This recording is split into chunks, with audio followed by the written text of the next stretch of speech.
Olá a todos, muito obrigado por sintonizar o programa de hoje. Estou muito empolgado por dar as boas-vindas a Jian Lian ao programa Think BRICS de hoje. Jian Lian é um economista chinês que se concentra nos BRICS e na cooperação do Sul Global. É formado pela Escola Nacional de Desenvolvimento da Universidade de Pequim e trabalhou em importantes instituições chinesas, incluindo o Sistema Nacional de Capital de Risco. Foi testemunha do surgimento da indústria de veículos elétricos na China desde dentro. Mais tarde, fundou a Hengxi Pesquisa Econômica, um grupo de especialistas dedicado a estratégias dos BRICS e do Sul Global. Ele também atualmente atua em regiões da Eurásia, como o Oriente Médio e a África, ajudando países parceiros a reduzir sua dependência dos sistemas monetários ocidentais e a se conectar com a capacidade industrial chinesa. Desde 2023, tem participado de fóruns econômicos e industriais fundamentais na China e nas nações dos BRICS, onde muitas de suas propostas já foram colocadas em prática. Muito obrigado, Jian, por estar conosco hoje. Obrigado, Benjamin. É um prazer estar aqui com você no Think BRICS. Claro, igualmente. Então, quero começar nossa conversa falando sobre os títulos em dólares da China como uma espécie de sinal estratégico, certo? Em novembro de 2024, logo antes de Trump entrar na Casa Branca, a China emitiu um título de 2 bilhões de dólares na Arábia Saudita, que foi subscrito quase 20 vezes e cotado apenas entre 1 a 3 pontos base acima dos títulos do Tesouro dos Estados Unidos. Isso foi lançado em Riad, que é o coração do sistema petrodólar, e quero saber sua opinião. Você vê essa emissão de títulos como um simples teste financeiro por parte dos chineses ou como uma estratégia mais ampla para usar o dólar contra si mesmo? Bem, sim, eu sei. Entendo que houve muitas discussões naquele momento, refiro-me a novembro do ano passado, sobre essa medida. Tudo bem, que a China está ficando sem financiamento. Problemas do Ministério das Finanças, não grandes, com 2 bilhões de dólares em títulos em Riad, que é, digamos, o coração dos reinos do Golfo. E devo dizer que não só os estrangeiros, mas também muitos chineses, como dizer, analistas chineses, especialmente aqueles que não são oficiais, estavam tentando decifrar algumas movimentações estratégicas por trás disso. E se é, como você disse, que estou usando o dólar contra si mesmo, minha sugestão, minha compreensão é que, assim como alguns temas que discutiremos mais adiante, seria melhor, como dizer, não complicar demais isso. Então, como a China não é uma entidade única, pode haver alguém que realmente queira se livrar da hegemonia do dólar. Aí também há alguns funcionários mais céticos e conservadores. Então, quando o nosso escritório na China lançou essa iniciativa, a explicação oficial, especialmente por parte da Facilidade de Empréstimo de Médio Prazo e do Banco Popular da China, é que esse movimento serve para, como dizer, aproveitar a liquidez do dólar no exterior e também, ao mesmo tempo, criar, como dizer, uma curva de taxas de juros mais completa com base na taxa oficial ou de referência da China. Essa é a explicação deles. E, pessoalmente, acredito que essa explicação seja suficiente. Não acredito que o Ministério das Finanças da China ou o Banco Popular da China tenham a intenção de usar alguma estratégia muito engenhosa empregando o dólar contra si mesmo. Não tenho certeza, talvez outros o façam. Quero dizer, até mesmo altos funcionários têm outras ideias, exatamente como insinuaram nossos analistas oficiais chineses e alguns de nossos analistas estrangeiros. Por isso, acredito que, em particular, essa pergunta possa servir como uma pista para nosso próximo tema: quem é a China? E se existem diferentes facções ou opiniões dentro da China, especialmente sobre o yuan chinês versus o dólar, incluindo questões de competição aqui. Então, essa é minha compreensão básica desses eventos que já ocorreram há um ano. Certo? Sim, obrigado. Você também mencionou algo sobre há muitas formas pelas quais analistas estão tentando entender o que os chineses estão fazendo em Riad neste momento. Você acha que a China realmente busca tornar-se a principal moeda mundial? Mas, se fizerem isso, terão de abrir mão da proteção dos controles de capital, não é? Essa é uma condição essencial para se tornar moeda de reserva.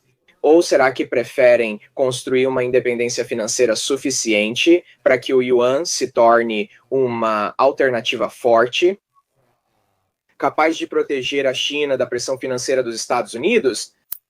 Bem, acho que essa é uma pergunta fundamental. Essa é uma pergunta-chave. Como entender a China, como você disse, o que a China realmente deseja para o yuan? Acredito que posso dar algumas respostas sobre as diferentes ideias na China. Bem, para nosso líder nacional, o líder supremo, o presidente Xi, ele certamente deseja isso. Assim como com o renascimento ou o grande florescimento da civilização chinesa, essa moeda chinesa, o yuan chinês ou renminbi, deveria desfrutar ou ocupar a posição que merece no mundo. E o mais importante é que acredito que o yuan chinês é a moeda respaldada pela produtividade mais forte do mundo. Hoje devo dizer que, na minha opinião, é muito, muito mais forte, muito, muito mais sólido do que o atual dólar americano. O atual dólar americano é em grande parte fictício e serve à especulação na bolsa de valores e em outros mercados financeiros especulativos, incluindo criptoativos. Mas a China é totalmente o oposto. Assim, nesse sentido, com o yuan chinês, tudo bem, você pode comprar praticamente qualquer coisa. Primeiro, produtos industriais em escala global, porque quase todos os produtos industriais têm mais de 15% de sua produção na China, e às vezes até 100%. Além disso, você pode usar o yuan chinês para comprar matérias-primas, seja da Rússia ou mesmo do Brasil. E também, de fato, para petróleo, você pode comprar de muitos países produtores de petróleo. E aos poucos você consegue comprar usando o yuan chinês nos reinos do Oriente Médio. E até imagina um dia dos Estados Unidos. É possível, mas ainda falta muito. Portanto, acredito que nosso líder nacional esteja super confiante em nossos assuntos. Ele está super confiante no yuan chinês. Contudo, como sabe, né, na China, nossa estrutura governamental, nossa estrutura estatal é muito porque somos um país super grande. Por isso, fomos organizados num sistema altamente especializado. Assim, por exemplo, em assuntos monetários, câmbio e internacionalização do yuan chinês, supostamente há alguns burocratas responsáveis por isso. São principalmente nosso PPOC e o Banco Popular da China, o Banco Central Chinês e seus funcionários. Além disso, alguns dos principais bancos estatais, bancos comerciais na China, por exemplo, há 5 grandes bancos comerciais na China. Supunha-se que eles seriam responsáveis por, como dizer, impulsionar o uso internacional do yuan. Em particular, devo enfatizar, como você mencionou, a questão dos controles das contas de capital. Bem, na verdade, após a internacionalização do yuan chinês, acredito que ele deva servir primeiro dentro da China. A economia real abrange o comércio de bens e serviços, exclui os mercados financeiros, mas inclui a concessão de empréstimos. Por exemplo, a China concede empréstimos à África. Agora, isso deveria ser feito em yuans chineses e empresas de engenharia chinesas vão ao exterior para ganhar esses yuans e deixam infraestrutura na África. Esse é um modelo muito padrão. Antes, toda essa circulação era em dólares americanos. China, África, tudo em dólares. É ridículo agora com o yuan chinês. Portanto, acredito que do ponto de vista de nossos líderes nacionais, a internacionalização do yuan chinês deve servir primeiramente a esses propósitos da economia real. Bem, então basicamente isso não tem muita relação com o chamado controle de capitais ou coisas do tipo. Na verdade, devo enfatizar esse próprio conceito, capital, como dizer, controle, capital, conta de controle. Na verdade, como se diz isso? Não é algo tão antigo. É um padrão que surgiu apenas recentemente, especialmente após os anos 80. Se você observar o período anterior a 1985, 86, o Japão, que já era um país muito desenvolvido naquela época, né, uma nação industrial, tinha um forte controle de capital, eles, sabe, incluindo seus mercados de ações, mercados de títulos, bolsa de valores, não era permitida a entrada ou saída livre, não era autorizada. Essa é uma razão liberal recente, o chamado auge da racionalidade liberal. Um grande impulso em Londres, depois em Tóquio, ligaram Londres, Nova York e Tóquio, e depois uma versão menor. Frankfurt transformou-se num centro financeiro global, mas transplantaram esse conceito para a mente de muitos economistas após a geração dos anos 80, que isso deveria ser uma condição prévia para uma moeda internacional ou moeda de reserva. É ridículo. Se você voltar ao sistema de Bretton Woods e perguntar a Harry White e outros fundadores desse sistema baseado na hegemonia do dólar, ou pergunte a Keynes, que discutia com ele e tentou manter a hegemonia da libra esterlina, eles achariam isso ridículo. Porque se você voltar aos anos 30, 40 ou 50, todos esses países tinham controle de capitais. E o mais importante hoje em dia é, na verdade, como dizer, tornar o comércio mais conveniente, eliminar os incômodos desnecessários ou até mesmo as ameaças de possível utilização da antiga moeda hegemônica como arma, isso é importante. É isso que o yuan chinês deve fazer. E nosso líder nacional apoia isso em 100%. Se olharmos para trás, na Arábia Saudita foi em dezembro de 2022. Naquele momento, a China estava prestes a reabrir suas portas ao mundo exterior. Nosso líder nacional foi à Arábia Saudita para participar da cúpula China-Arábia Saudita, da cúpula da Liga Árabe com a China e da cúpula China-Golfo. Você sabe, né? O Conselho de Cooperação do Golfo, 6 estados. Nesse evento, nosso líder nacional realmente impulsionou o fortalecimento da internacionalização do yuan chinês em prol da economia real. Além disso, mencionou uma nova tecnologia chamada mBridge, que é uma parte digital internacional do yuan chinês. Essa é a atitude de nosso líder nacional chinês. Contudo, se você observar os funcionários do Banco Popular da China e outros, não sei a atitude de nossa facilidade de empréstimo de médio prazo, mas do Banco Popular da China, estou quase certo, e muitos de nossos grandes bancos, como o Banco Industrial e Comercial da China, o Banco da China ou o Banco de Construção da China, esses funcionários, sua postura em questões internacionais. Acredito que, simplesmente por serem chamados de profissionais financeiros, tendem a manter o status quo do Estado sem alterá-lo. Por exemplo, no caso dos negócios comerciais com a Rússia, eles têm muito medo das ameaças e sanções dos Estados Unidos. Por exemplo, Yellen veio à China em 2024.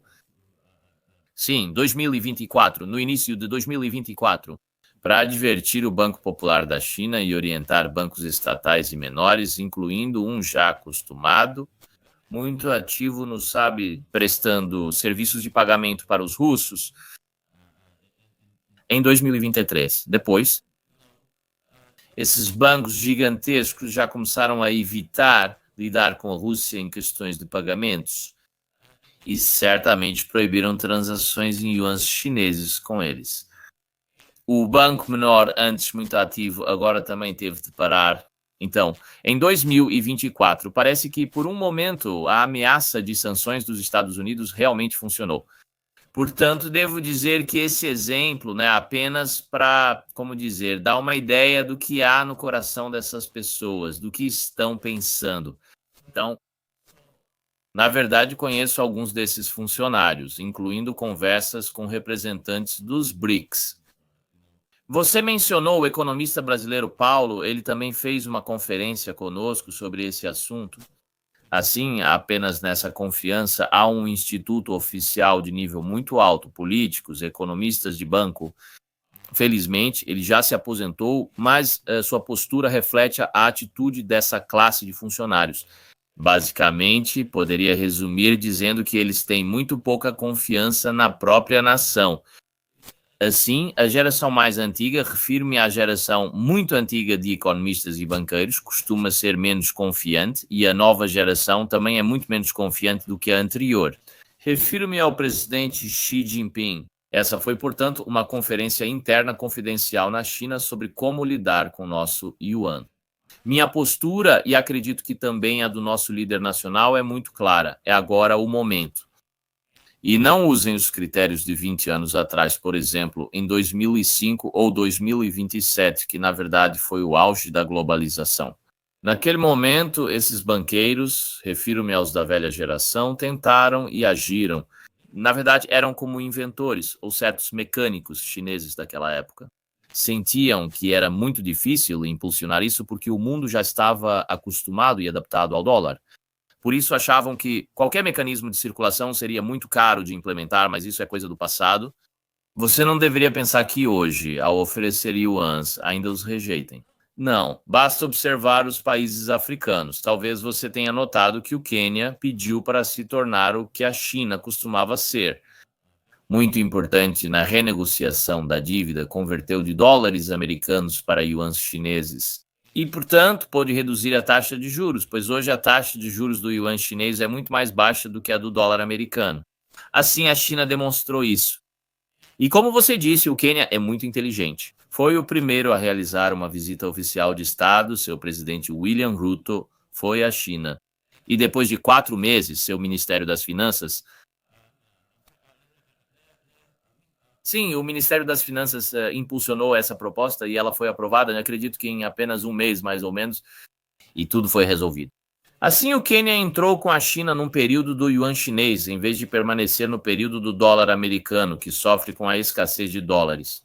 Tudo bem, e depois disso, creio que o Quênia poderá continuar usando o mecanismo do yuan para tornar sua dívida acumulada mais flexível e, você sabe, realmente otimizá-la, reestruturá-la e depois seguir impulsionando a construção contínua de outras infraestruturas. Isso beneficia tanto a China quanto o Quênia. O caso do Quênia é apenas um exemplo. Demonstra que a cooperação financeira entre a China e os países em desenvolvimento, ou seja, o sul global, por meio do yuan, é totalmente viável. E é exatamente isso que nosso líder nacional deseja.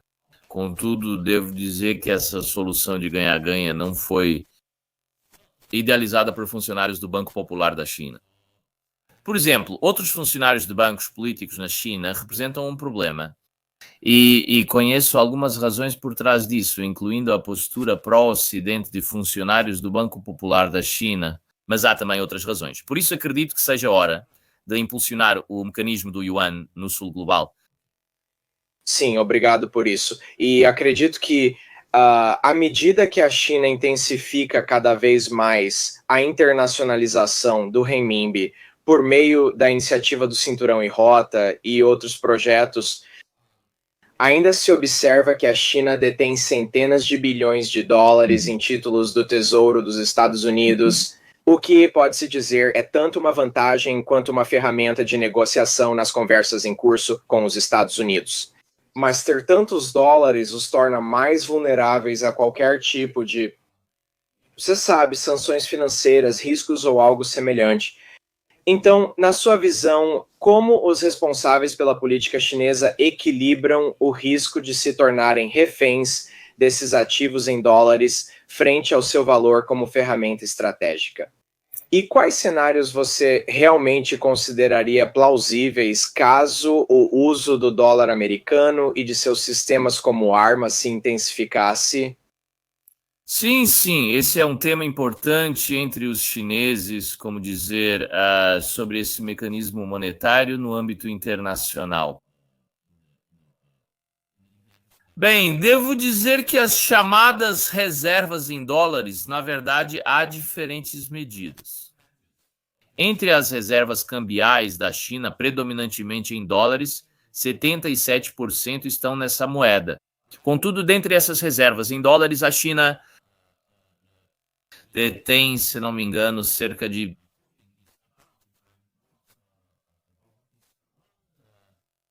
$700 bilhões em títulos do Tesouro dos Estados Unidos. E claro, no geral, quero dizer, todos os demais ativos não são títulos do Tesouro.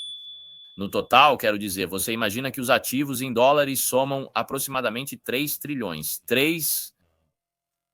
Sim, mais de 3 trilhões. Então, na verdade, se você analisar, como dizer, esses números ao longo do tempo, digamos, nos últimos 5 ou 6 anos, você notará que vem diminuindo gradualmente, diminuindo de forma contínua.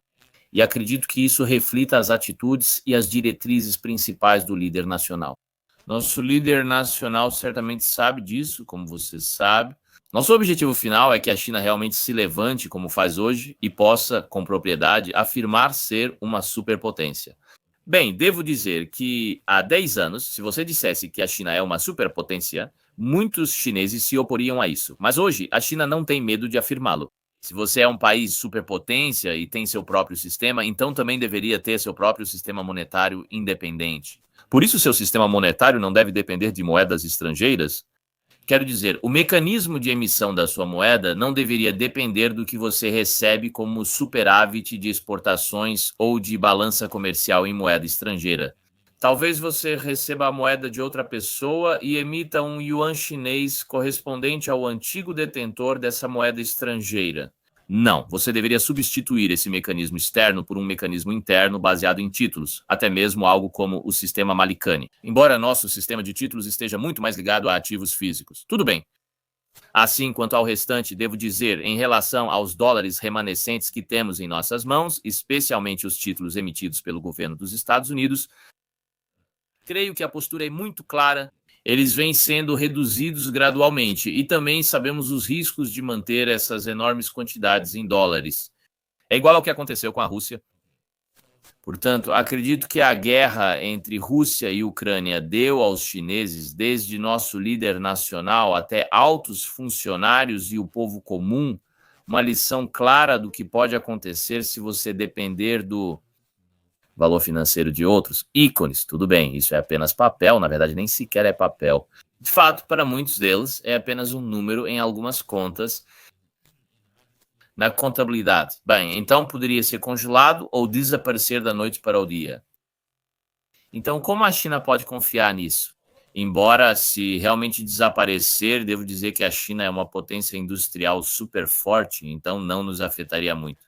Contudo, devemos considerar que esse é o saldo acumulado. Pode ser um reflexo de como trabalhamos, incluindo a enorme quantidade de bens que exportamos. Assim, agora a postura é muito clara, está diminuindo gradualmente. E se precisarmos acelerar esse processo, acredito que dependerá realmente da estratégia. Pessoalmente, acho que quanto mais confronto geopolítico houver, mais rapidamente essa redução ocorrerá. Pessoalmente, não acredito que isso aumente. É claro que, quanto às demais formas de chamado câmbio estrangeiro, estão em outras modalidades. Se eu puder insinuar, na verdade, por exemplo, os empréstimos a países africanos para construir ferrovias, na realidade foram construídos por nós mesmos. Como se diz isso? Os créditos referentes a esses empréstimos também fazem parte das reservas cambiais da China. E quando são em renminbis, ainda podem ser convertidos em ativos no balanço do Banco Popular da China, tornando-se parte dele. Você pode ver que isso mudou gradualmente e pode ser colocado em outra categoria. Assim, na verdade, acredito que a China, primeiro, não dá muita importância a essa perspectiva. Não é como nos anos 90. Naquela época, tínhamos um primeiro-ministro chamado Zhu Rongji. Ele percebeu que nos anos 90 a China ainda precisava de moeda estrangeira, especialmente dólares americanos. Além disso, que foi uma era de auge e globalização, por isso acumulamos dólares naquela época. Contudo, após 2007, essa metodologia deveria mudar. E após 2016, quando a globalização começou a se desfazer, essa estratégia correspondente também passou a mudar. Por isso, acredito que, ao mencionar esse tema, você tocou num ponto muito, muito importante. A China compreendeu isso plenamente, especialmente nosso líder nacional. Nossa divergência interna é apenas que alguns funcionários pró-ocidente do Banco Popular da China tentarão retardar esse processo. Contudo, não acredito que isso reverta o processo. Sim, certamente estamos num ponto em que não apenas essa tendência de desdolarização não vai retroceder, certo? A postura de investidores e autoridades é clara, por isso todos continuam promovendo suas próprias moedas nacionais, China e Rússia, comércio bilateral e todos ao redor do mundo. Essa é uma tendência que realmente não será interrompida por nada. E mudando um pouco o foco da China agora para os BRICS, como você sabe, Em geral, temos visto uma multidão de propostas, não apenas mecanismos reais de liquidação e alternativas ao sistema SWIFT, mas também a promoção de ideias de uma moeda dos BRICS em si. Por exemplo, temos um ex-vice-presidente do novo Banco de Desenvolvimento. Ele propôs que fosse uma simples moeda cesta dos BRICS, comparável aos direitos especiais de giro, certo? Isso seria usado não para substituir as moedas nacionais, mas para avaliar continuamente esse tipo de cesta de moedas. Isso exigiria, digamos, um consenso total e completo, certo? Qualquer membro poderia vetar efetivamente o progresso se decidisse seguir esse caminho. Então, na sua opinião, quais são os problemas técnicos ou outros obstáculos nos bastidores que impediriam essa proposta num bloco BRICS ampliado? Está bem, sim. De fato, esse é um tema que surgiu quando você mencionou o ex-vice-presidente ou o alto funcionário do novo Banco de Desenvolvimento dos BRICS, bloco. Tivemos uma discussão há 10 dias em Pequim e devo dizer que ele propôs a ideia e, como você mencionou, também escreveu todos esses artigos sobre o assunto, para analisar os prós, contras e a viabilidade sobre o mecanismo atual dos BRICS, entre outros aspectos. Então, vamos dividir isso em, digamos, talvez 3 pontos. O primeiro ponto é que, semelhante ao que você pode comparar com os direitos especiais de giro, ou o banco. Você sabe, nos tempos de Keynes, quando houve a conferência de Bretton Woods, Keynes, o economista britânico, propôs unidades para liquidações internacionais chamadas Bancor. Bem, e se essa unidade monetária artificial internacional ou unidade de liquidação monetária funcionasse, e se fosse criada, em que medida poderia ser usada, para que finalidade e quão eficaz seria, e se as pessoas quisessem usá-la? Essa é a primeira parte. A segunda parte é que, para impulsionar essa agenda, qual é o problema no mecanismo atual dos BRICS, particularmente no novo Banco de Desenvolvimento e em outros mecanismos financeiros entre os BRICS? Incluindo um mecanismo que nunca foi usado, chamado Acordo de Reserva de Contingência, que pretende ser o Fundo Monetário Internacional dos BRICS, mas na prática nunca foi acionado. Acredito que talvez a terceira questão seja como dizer que, se realmente quisermos avançar nessa direção, como fazer isso e o que fazer com isso. E o que podemos esperar, permita-me emprestar um termo da economia, equilíbrio, um estado estável após certo tempo. Quais seriam os resultados? Bem, então, para a primeira pergunta, minha resposta é que essas unidades de liquidação internacional criadas artificialmente, como os atuais direitos especiais de giro, ou anteriormente o Bancor, que não chegou a existir, são em grande medida algo idealista. Idealista significa que tem uma boa intenção, mas normalmente é muito, muito inconveniente de usar. E o resultado é que todo mecanismo econômico, na verdade, o próprio sistema econômico, envolve competição. Bem, então as pessoas comparam com o que existia antes no sistema ocidental.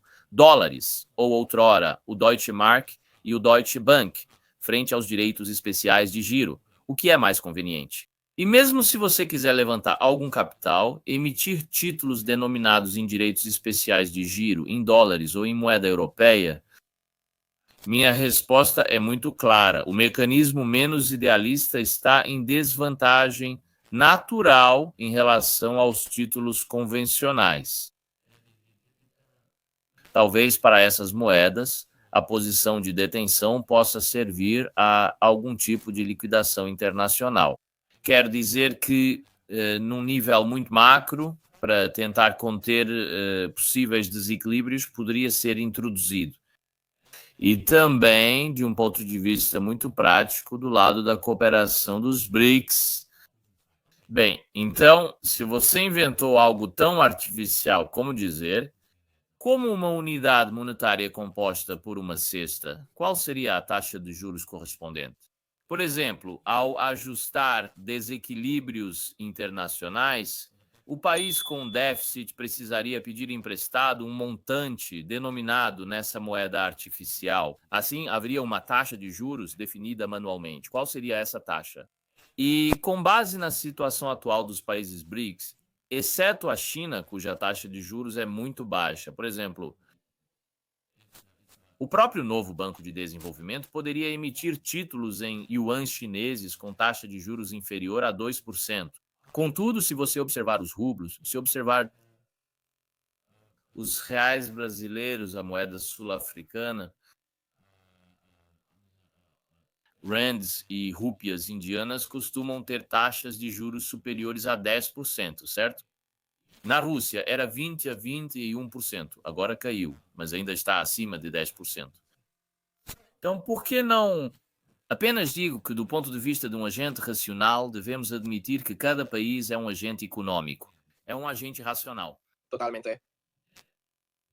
Eles usarão a moeda com taxas de juros baixas, não usarão unidades monetárias com taxas de juros artificialmente altas. Bem, esse é o primeiro ajuste. O segundo diz respeito ao mecanismo do novo Banco de Desenvolvimento.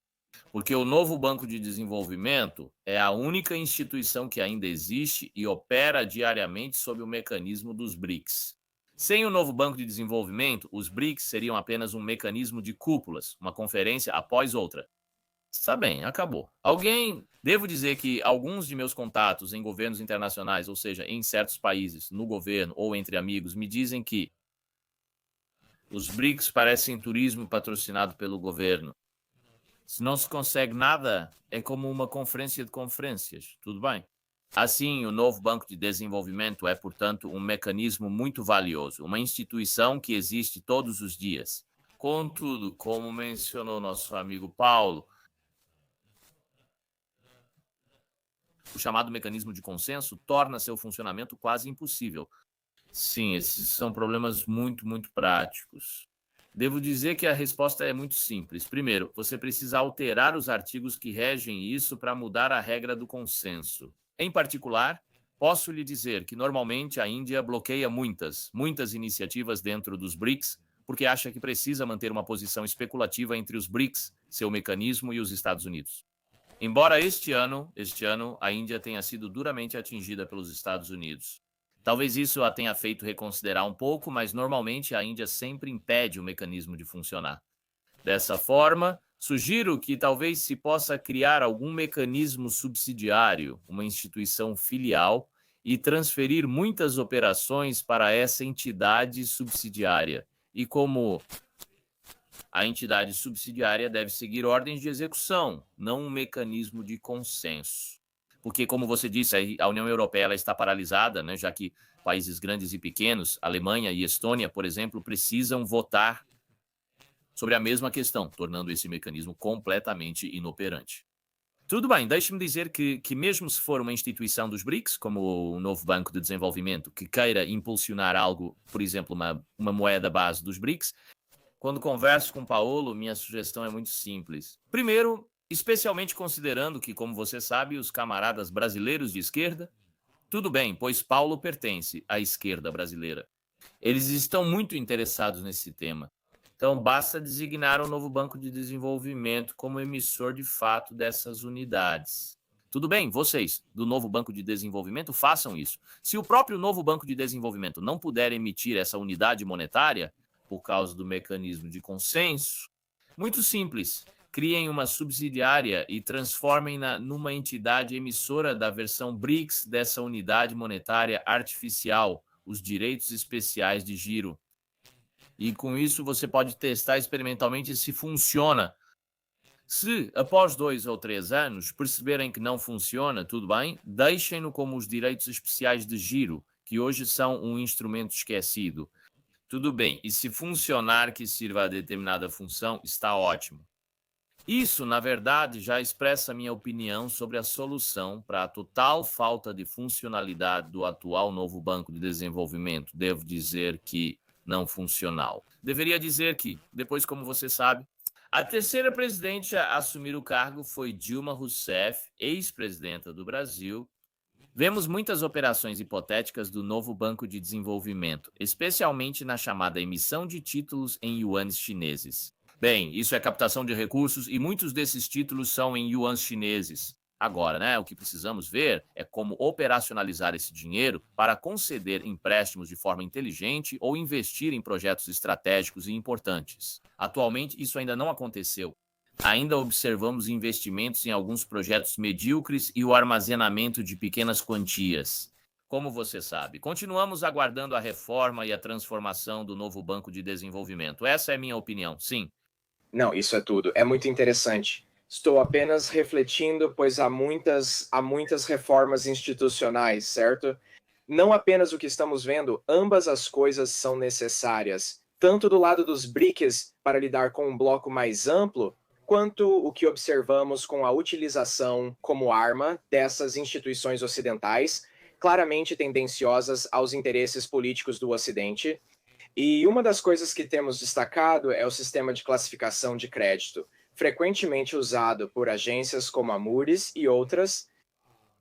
Isso levou ao surgimento de um novo modelo de classificação de crédito dos BRICS. Então, suponho que minha curiosidade real seja: e se criarmos essa nova agência de classificação dos BRICS, quais seriam as mudanças técnicas e metodológicas reais discutidas dentro do bloco e em Pequim?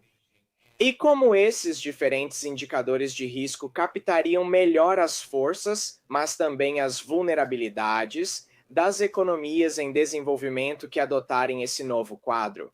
Sim, você fez uma pergunta muito, devo dizer, interessante, mas também muito importante. Trata-se, devo dizer, de que as agências de classificação de crédito são o coração da hegemonia financeira dos Estados Unidos, especialmente porque monopolizam o poder de contar a narrativa. Esses analistas, devo dizer, das agências classificadoras têm muito pouco conhecimento sobre muitos assuntos, mas ainda assim conseguem, muito como você sabe, entrar com orgulho nas empresas ou governos e discutir diretamente com as principais autoridades. E simplesmente fingir ter um conhecimento profundo quando na verdade sabem muito pouco. Depois redigem relatórios que afetam diretamente o destino daquela empresa ou país. Esse é um poder financeiro extremamente grande do capitalismo financeiro. Portanto, o que devo dizer é que o sistema atual, que inclui as três grandes agências de classificação dos Estados Unidos, é um poder, um fenômeno criado por uma trajetória histórica. Na verdade, devo dizer que é um elo, uma parceria com a Standard & Poor's. Isso remonta ao início do século XX, nos grandes mercados financeiros. É um resultado da evolução do mercado financeiro. Assim, acredito que hoje seja um pouco difícil criar artificialmente outra agência de crédito, mas seria possível expandir a partir do que já temos. Na China emergente, existem várias agências domésticas de classificação. Na verdade, devo dizer, do ponto de vista prático, que o trabalho delas, incluindo velocidade e esforço na due diligence, não é inferior ao da Standard & Poor's, mas com tarifas de classificação muito mais baixas. É claro que você mencionou os modelos dessas agências de classificação. Tudo bem, é um dilema. Posso lhe dizer, não encontrei uma solução definitiva para isso, porque a fonte de receita mais provável para uma agência de classificação vem diretamente dos emissores e de seus títulos. Mas, se você recebe dinheiro deles, naturalmente tenderá a dizer coisas positivas. Esse fenômeno também existe na China. Não vou escondê-lo. Contudo, no caso do poder norte-americano, dinheiro e influência permitem que ele ignore pagamentos e distorça a narrativa sobre ativos em países em desenvolvimento e também na China. Tudo bem, nos países em desenvolvimento, ele pode, corretamente, como você sabe, receber honorários desses governos, por exemplo, de um país e lhes atribuir uma classificação creditícia muito negativa e ainda fingir que nada acontecerá. Isso é um reflexo da hegemonia do poder financeiro. Minha sugestão é que, particularmente, como você sabe, nos últimos 2 anos, os modelos de inteligência artificial avançaram muito rapidamente. Na verdade, diria que, embora eu não acredite que a inteligência artificial geral dos grandes modelos de linguagem atuais possa resolver todos os problemas, não, mas ela é muito eficaz em processar informação. Já domina a coleta e análise de dados linguísticos e até gráficos. Poderia fazer com que analisasse de forma super rápida, muito mais ágil que os métodos tradicionais. Minha sugestão é que haja cooperação entre agências chinesas de crédito, há 3 ou 4 delas, com as russas, por exemplo, com as brasileiras e com as da Indonésia. Como você sabe, os novos membros dos BRICS poderiam se unir e usar inteligência artificial para acelerar e fomentar uma rede de referência mútua. Dessa forma, Devo mencionar que isso poderia beneficiar os emissores e potenciais investidores financeiros, além de nós mesmos. Mais referências sobre, certo, qual é o histórico de crédito dessa entidade, seu desempenho e assim por diante. Além disso, incorporando algumas considerações de política econômica, pois a China teve um desenvolvimento industrial muito bem sucedido e massivo, seguindo políticas industriais específicas. Essas políticas não são pró-cíclicas, normalmente somos anticíclicos. Por exemplo, se uma empresa precisa de apoio, você deve incentivá-la em vez de prejudicá-la ainda mais com uma má classificação creditícia justamente quando enfrenta dificuldades. Não. Exato. Eles fizeram isso, como você sabe, para contraciclicamente manter a economia funcionando, ou, na verdade, de forma ainda mais estratégica. Bem, essa é minha ideia. Portanto, basicamente, trata-se de aproveitar a tecnologia mais recente e combiná-la com as agências domésticas existentes para melhorar a concessão de crédito. E por falar nisso, devo enfatizar, títulos não são tudo, certo? Nos desenvolvimentos entre os países BRICS, especialmente canalizando a produtividade chinesa para o Brasil, África do Sul e outros países do Sul global, todos os mecanismos devem ser utilizados. Acredito que na China, vou lhe contar uma grande diferença entre a China e os Estados Unidos. Nosso sistema monetário e financeiro inclui títulos desde então. Um mercado de títulos desenvolvido desde 2005 tornou a China o segundo maior mercado de títulos do mundo. Contudo, há uma diferença muito grande. Os compradores de títulos na China são, na verdade, os bancos. Assim, se um título é comprado por um banco, equivale ao banco conceder um empréstimo àquela entidade. Não há diferença na natureza monetária. Dessa forma, a China cria nova moeda para essa entidade. Porque, no mecanismo monetário, concordo plenamente com a teoria monetária moderna. O empréstimo cria o depósito, ou seja, o empréstimo cria dinheiro. Logo, a compra de títulos por bancos também cria moeda. É isso que o Sul Global e a China precisam, não é que a China já tenha dinheiro disponível. Não estamos transferindo títulos para, por exemplo, Tanzânia, Etiópia ou Uganda. Na verdade, estamos criando uma unidade monetária chinesa. Por exemplo, empréstimos em yuans chineses ou títulos emitidos pela Tanzânia e comprados pelo Banco de Políticas da China ou pelo novo Banco de Desenvolvimento. Ou seja, está sendo criado novo dinheiro na Tanzânia e a Tanzânia poderá usar esse dinheiro para contratar serviços de engenharia chineses. O processo de construção e modernização foi realizado de forma muito eficiente e com uma taxa de juros super baixa. Dessa maneira, replicou-se o modelo chinês de construção em nossas províncias, especialmente nas províncias ocidentais. Assim, as pontes mais altas do mundo estão todas numa província do sudoeste da China chamada Guizhou. Esse modelo deveria ser levado à África para criar oportunidades de engenharia para empresas chinesas e também geração geral de empregos e contratações. No Sul Global, os chineses levam habilidades de gestão, tecnologia e equipamentos beneficiando o Sul Global. À medida que os yuans chineses circulam dessa forma e impulsionam a modernização nesses países, acredito que esse é um mecanismo básico. Portanto, todos os tipos de mecanismos devem ser usados, não apenas títulos, mas também empréstimos e acordos de swap cambial, que na verdade também são empréstimos. Esse é meu pensamento sobre o assunto. Ou seja, sim, essa é uma proposta muito fascinante. Como você disse, isso seria, algo positivo, apenas um ciclo virtuoso, entende? Terá um efeito bola de neve cada vez maior à medida que for mais implementado na Tanzânia e seu uso aumentar. Mas essa é, de fato, uma proposta muito fascinante. Porém, preciso encerrar a entrevista de hoje. Quero agradecer muito, Jean-Lian, por estar conosco hoje. A todos que estão assistindo, não se esqueçam de curtir e se inscrever para mais conteúdo recomendado como este. E para que Jean-Lian volte, adorei tê-lo aqui. Foi uma conversa incrível. Por favor, sigam-no também na Hangzhi Pesquisa Econômica para acompanhar suas próprias propostas de política e atualizações. E, aliás, há algum outro lugar onde as pessoas possam encontrar seu trabalho?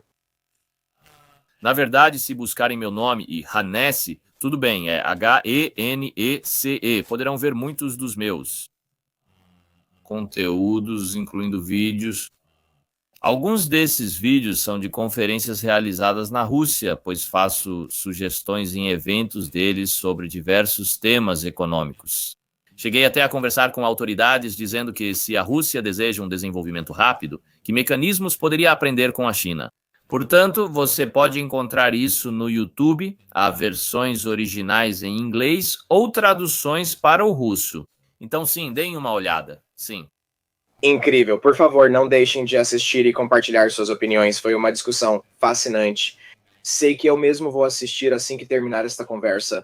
Mas, enfim, mais uma vez, muito obrigado, Jean-Lian, por estar conosco e obrigado a todos por nos assistirem. Voltaremos a falar em breve. É um prazer. Obrigado.